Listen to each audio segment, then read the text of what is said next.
Syrian rebels and opposition groups rejected Russia's proposed peace talks, accusing Moscow of failing to pressure its ally, President Bashar Assad, to end the conflict. In a series of statements, 40 rebel groups, including some of Syria's most prominent, as well as political opposition groups, said the talks expected next month are an attempt to circumvent the UN-led process, which has made virtually no progress since it began in 2014. The rebel group said Moscow has asked them to give up their demand for Assad to step down. "We reject this, and we affirm that Russia is an aggressor that has committed war crimes against Syrians," the statement signed by 40 rebel groups said. Russia has not contributed with a single move to alleviate the suffering of the Syrian people, and it has not pressured the regime it claims it guarantees to move an inch toward any real path toward a resolution. The rebel groups, including Ahrar al-Sham, Army of Islam and a number of Western and regionally backed outfits, said they are committed to the UN-led Geneva process, and called on the international community to end the bloodshed, now in its 7th year. Political opposition groups and governing bodies in rebel-held areas have also rejected Russia's proposed talks. The talks are scheduled for January 29 to 30 in Sochi, and were announced after talks among Russia and Iran, which back the government, and Turkey, which supports the opposition.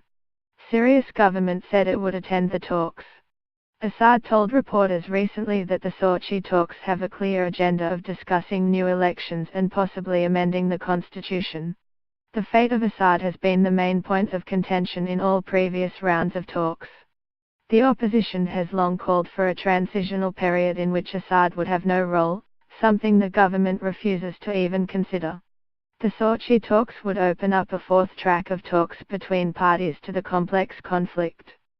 The UN's own Geneva program has been supplemented by technical talks in a star brokered by Russia, Iran and Turkey.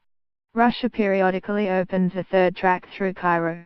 Egypt has provided a base for Syrian reformists seen as acceptable to the Damascus government. It's not yet clear who will attend the Sochi talks.